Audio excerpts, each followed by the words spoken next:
राजस्थान के इतिहास के पन्नों में बहुत सी प्रेम कहानियां वर्णित हैं, लेकिन आज आपको मूमल और महेंद्र की सच्ची कहानी बताने जा रहा हूं, जिसे जानने के बाद आप इस कहानी को भूल नहीं पाएंगे। यह कहानी सिर्फ राजस्थान ही नहीं बल्कि पूरे भारत में वर्णित प्रेम कहानियों में से एक है। यह कहानी शुरू होती है राजस्थान के पश्चिमी क्षेत्र में स्थित अमरकोट से, जो अब वर्तमान में पाकिस्तान में स्थित है। उस समय इस अमरकोट पर राणा वीसलदे का शासन था। अमरकोट के राजकुमार महेंद्र सिंह, जो बहुत ही शक्तिशाली और दिखने में लंबे चौड़े और सुंदर राजकुमार थे, जिनके चेहरे पर सुंदरता की एक अलग ही चमक थी। दरअसल एक दिन महेंद्र सिंह अपने बहनोई हमीर सिंह जडेजा, जो कि गुजरात के शासक थे, उनके साथ शिकार पर जाते हैं। लेकिन आज महेंद्र ने ठान रखा था कि वो खरगोश का शिकार करके ही मानेंगे, और उस खरगोश की तलाश में महेंद्र और उनके बहनोई हमीर सिंह जडेजा निकल पड़ते हैं। वह अपने इलाके में खरगोश को ढूंढते हैं, लेकिन उन्हें खरगोश कहीं पर भी नहीं मिलता। तभी अचानक हमीर सिंह को एक खरगोश दिखाई देता है। जैसे ही महेंद्र सिंह उस खरगोश को देखते हैं और उसका शिकार करने ही वाले थे कि अचानक खरगोश वहां से भाग जाता है, और महेंद्र सिंह और हमीर सिंह खरगोश का पीछा करते हुए लोद्रवा जैसलमेर के पास घाघ नदी पर पहुंच जाते हैं, जहां खरगोश घाघ नदी में कूद जाता है। इस प्रकार उन दोनों से शिकार छूट जाता है। अब महेंद्र और हमीर थक हार कर नदी के किनारे एक पेड़ के नीचे बैठ जाते हैं। इधर अंधेरा भी हो रहा था, इसलिए हमीर सिंह महेंद्र को बताता है कि हम अपने क्षेत्र से बहुत दूर आ गए हैं, अब हमें यहीं पर रहना पड़ेगा, इसीलिए रहने व खाने पीने की व्यवस्था करनी होगी। फिर महेंद्र और अमीर अपने आसपास रहने की जगह तलाशने लगते हैं। अचानक नदी के दूसरी तरफ उन्हें एक सुंदर महल दिखाई देता है। अब दोनों नदी पार करके उस महल तक पहुंच जाते हैं। वहां उन्हें पता चलता है कि यह महल किसी और का नहीं बल्कि लोद्रवा की राजकुमारी मूमल का है, जिसके खूबसूरती के चर्चे दूर दूर तक फैले हुए थे।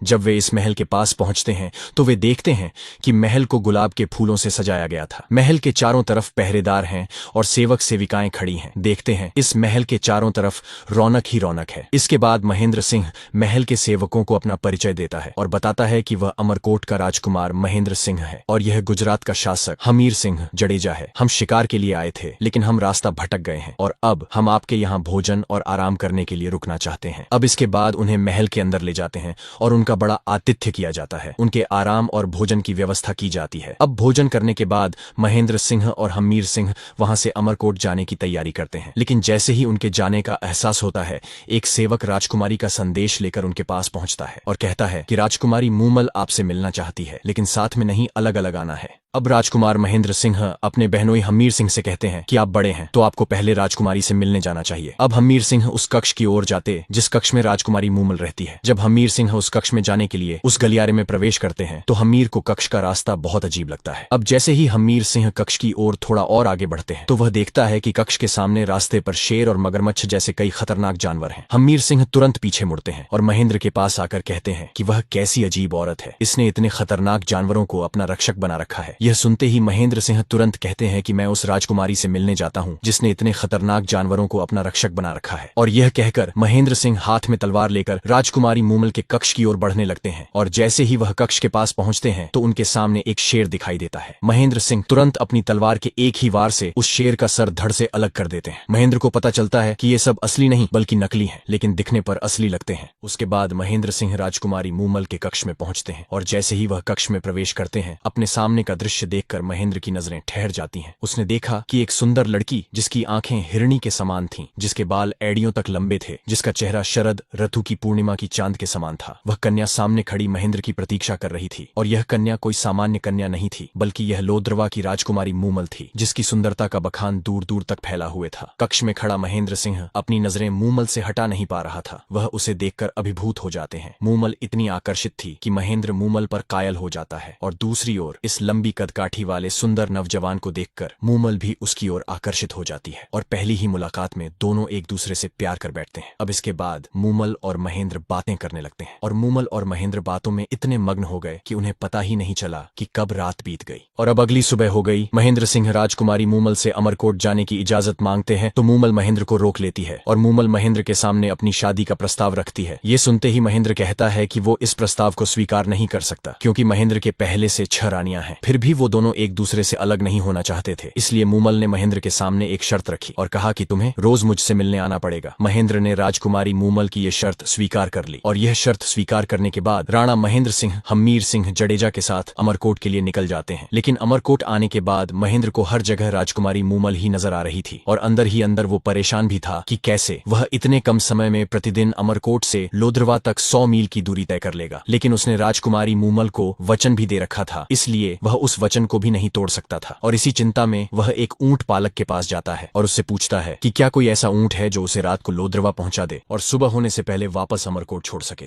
इस बात पर ऊंट पालक अपना सबसे तेज चलने वाला शीतल नमक ऊंट राजकुमार महेंद्र को दे देता है। और अब इस तेज रफ्तार वाले ऊंट शीतल पर सवार होकर रोज रात को महेंद्र मूमल से मिलने जाता और भोर होने से पहले अमरकोट पहुंच जाता था। और ऐसा करीब 8 महीने तक चलता रहा। हर रात महेंद्र मूमल के पास जाता और भोर होने से पहले अमरकोट पहुंच जाता। अब धीरे धीरे महेंद्र की सभी रानियों को शक होने लगा। फिर एक दिन सभी रानियां इकट्ठी होती हैं और सबसे छोटी रानी के पास जाती है और महेंद्र के हर रात कहां जाने का कारण पूछती है, क्योंकि महेंद्र पिछले 8 महीने से अपनी रानियों को समय नहीं दे रहा था और इस बात से उन रानियों को शक हो गया था। अब जैसे ही वे सभी रानियां छोटी रानी के पास पहुंचती हैं तो छोटी रानी कहती है कि उसे नहीं पता महेंद्र रात को कहां जाता है। वह हर रात को गायब हो जाता है और सुबह अपने कक्ष में वापस आकर सो जाता है। अब इसी चिंता को लेकर सभी रानियां अपनी सास के पास जाकर सारी घटना को अवगत कराया जाता है। जब महेंद्र की मां छोटी रानी से पूछती है कि जब महेंद्र घर आता है तो उसकी हालत कैसी होती है, तो छोटी रानी बताती है कि महेंद्र पूरी तरह भीगा हुआ होता है और सुबह जल्दी आकर कक्ष में सो जाता है। इस बात पर महेंद्र की मां छोटी रानी से कहती है कि अब एक बार महेंद्र भीग कर आए और अपने बालों पर लगा पानी मुझे दिखाना। और छोटी रानी ने वैसा ही किया। उसने महेंद्र के बालों से टपकते पानी को एक बर्तन में इकट्ठा किया और उसे मां को दिखाया। महेंद्र की मां ने उस पानी को चखा तो उसे पता चल गया कि ये पानी तो घाघ नदी का है। महेंद्र की मां सब समझ जाती है कि उसका बेटा हर रात उस इलाके की सबसे खूबसूरत राजकुमारी मूमल के पास जाता है जिसका महल घाघ नदी के किनारे है। जब यह बात महेंद्र की रानियों को पता चलती है कि वो रोज रात मूमल से मिलने जाते हैं तो मूमल से मिलने से रोकने के लिए एक तरकीब निकाली है और उस ऊंट को जहर दे देती है जिसका इस्तेमाल कर रोज राजकुमार महेंद्र जाता था। अगले दिन जब महेंद्र शीतल के पास जाता है तो देखता है कि उसका प्यारा ऊंट मरा पड़ा था। ये देखकर महेंद्र को चिंता होती है और वो ये सोच में पड़ जाता है कि अब वो रोज मूमल के पास कैसे जाएगा। इसी चिंता के साथ एक बार फिर वो उसी ऊंट पालक के पास जाता है और शीतल जैसा दूसरा ऊंट मांगता है जो उसे शीतल की तरह रोज लोद्रवा और सुबह वापस अमरकोट छोड़ सके। ये सुनकर ऊंट पालक ने महेंद्र से कहा, ये शीतल जैसा ऊंट तो नहीं है, लेकिन यह एक ऊंटनी जरूर है जिसकी गति शीतल जैसी ही है, जो आपको उसी गति से एक रात में लोद्रवा और वापस उसी रात को अमरकोट वापस ले आएगी। लेकिन ऊंट पालक ने महेंद्र सिंह से कहा, एक बात का ध्यान रखना कि गलती से भी उस पर वार मत करना। अगर ऐसा किया यह ऊंटनी आपको रेगिस्तान में भटका भी सकती है। महेंद्र सिंह शर्त समझकर उस ऊंटनी को लेकर आ जाता है और उसी रात मूमल से मिलने अमरकोट से लोद्रवा के लिए निकल पड़ता है। लेकिन मूमल से मिलने की जल्दी में उस ऊंटनी को गलती से चाबुक मार देता है और वार करते ही ऊंटनी महेंद्र को रास्ते से भटका देती है। लेकिन इधर लोद्रवा के महल में मूमल दुखी मन से अपनी सखियों के साथ बैठी महेंद्र का इंतजार कर रही थी। तो मूमल की बहन सुमल अपनी बहन का मन बहलाने के लिए पुरुष का वेश धारण कर लेती है और दोनों बहनें खेलते खेलते एक साथ ही सो जाती हैं। लेकिन सुमल ने अपनी बहन के साथ सोते समय पुरुष का वेशभूषा नहीं उतारी थी। इधर महेंद्र किसी तरह ऊंट को काबू में करता हुआ जैसे तैसे मूमल के महल के बाहर पहुंचता है। लेकिन महेंद्र को देर हो जाती है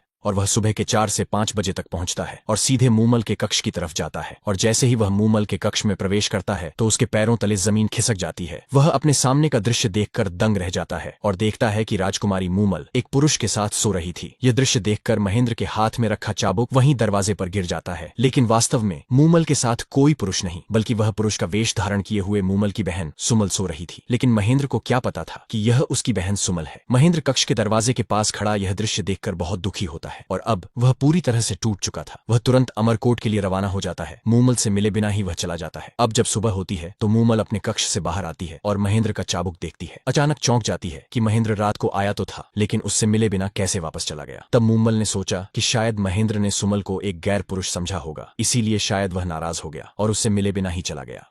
अब अमरकोट पहुंचने के बाद महेंद्र के मन में मूमल के प्रतिहीन भावनाएं जागृत हो गई। वह अब मूमल से जितना प्यार करता था उतना ही उससे नफरत भी करने लगा था और धीरे धीरे उसकी नफरत इतनी बढ़ गई कि महेंद्र ने निर्णय लिया कि वह कभी भी मूमल से बात नहीं करेगा, नहीं कभी मूमल से मिलेगा। अब यहाँ महेंद्र की प्रतीक्षा में मूमल अपनी नजर महल के दरवाजे पर गड़ाए महेंद्र की प्रतीक्षा में लगी रही। लेकिन महेंद्र उस दिन के बाद कभी लोद्रवा नहीं पहुंचा और अमरकोट में अपनी रानियों के साथ समय बिताने लगा। अब धीरे धीरे समय बीतने लगा, लेकिन फिर भी मूमल लोद्रवा में महेंद्र की प्रतीक्षा करती रही और मूमल की चिंता के कारण उसकी सुंदरता भी ढलने लगी थी। इधर से मूमल ने कई बार राजकुमार महेंद्र को खत भी भेजे, लेकिन ये खत महेंद्र तक कभी नहीं पहुंचे, बल्कि ये खत महेंद्र की रानियों तक ही सीमित हो गए। और काफी समय बीतने के बाद राजकुमारी मूमल के धैर्य की सीमा समाप्त हो गई। इस वजह से राजकुमारी मूमल अपने कुछ सेवकों के साथ लोद्रवा से अमरकोट के लिए महेंद्र से मिलने के लिए निकल पड़ती है। अब मूमल महेंद्र के महल के बाहर अमरकोट पहुंचती है और महेंद्र के पास एक संदेश पहुंचाती है कि लोद्रवा की राजकुमारी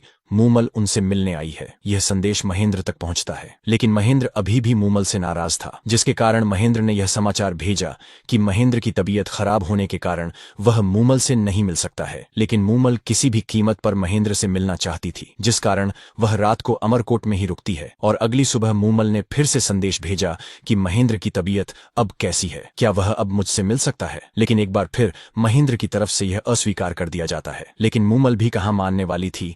अब मूमल वहीं पर डेरा जमाकर बैठ जाती है और हर रोज वह महेंद्र को उससे मिलने का संदेश भेजती है। ऐसा कार्यक्रम कई दिनों तक चलता है। अब महेंद्र की भी कई बार मूमल से मिलने की इच्छा हुई, लेकिन उसके सामने उस रात का दृश्य घूम उठता है, जिसके कारण मिलने की इच्छा को नष्ट कर देता है। अब इसके बाद मूमल को लगा कि मेरे हर संदेश का जवाब ना में ही आ रहा है, तो अब मूमल अपनी बात व्यक्त करने के लिए गाने वाले संदेश वाहकों का सहारा लेती है। और यह संदेश वाहक मूमल का संदेश लेकर महेंद्र तक पहुंचते हैं और संदेश वाहक उस रात की सच्ची घटना को गीत के माध्यम से चुनाते हैं। महेंद्र सोचता है कि मूमल मेरी इतनी प्रतीक्षा कर रही है, तो हो सकता है मोहब्बत सच्ची हो, और इसी के चलते महेंद्र भी मूमल से मिलना चाहता है। लेकिन उससे मिलने से पहले महेंद्र अपने विचलित मन से मूमल की आखिरी परीक्षा लेना चाहता है। वह अपने एक दरबारी को बुलाता है और मूमल तक एक संदेश भेजा जाता है। अब अगले ही दिन सुबह महेंद्र का दरबारी दौड़कर उस स्थान पर जाता है जहां पर मूमल डेरा डाले हुए थी, और दरबारी मूमल को बताता है कि कल रात राजकुमार महेंद्र को एक सांप ने काट लिया है, जिसके कारण राजकुमार महेंद्र की मृत्यु हो गई है। और जैसे ही राजकुमारी मूमल के कानों में यह शब्द पड़ते हैं, राजकुमारी मूमल जमीन पर गिर जाती है। राजकुमारी मूमल को यह समाचार सुनकर इतना बड़ा सदमा लगता है कि राजकुमारी मूमल वहीं पर अपने प्राण त्याग देती है। यह दृश्य देखकर वहां खड़े लोगों को बहुत ही दुख होता है और आंखों में आंसू आ जाते हैं। और इसके बाद जब यह समाचार महेंद्र तक पहुंचता है कि राजकुमारी मूमल जो आपसे इतना प्यार करती थी कि जब उसे आपकी मृत्यु का समाचार मिला तो उसने वहीं पर अपने प्राण त्याग दिए। इधर राजकुमार महेंद्र भी यह समाचार सुनकर सदमे में आ जाता है कि उसकी एक परीक्षा के कारण उसे अपनी जान से भी ज्यादा मूल्यवान मानने वाली राजकुमारी मूमल ने अपनी जान दे दी है। यह सोचकर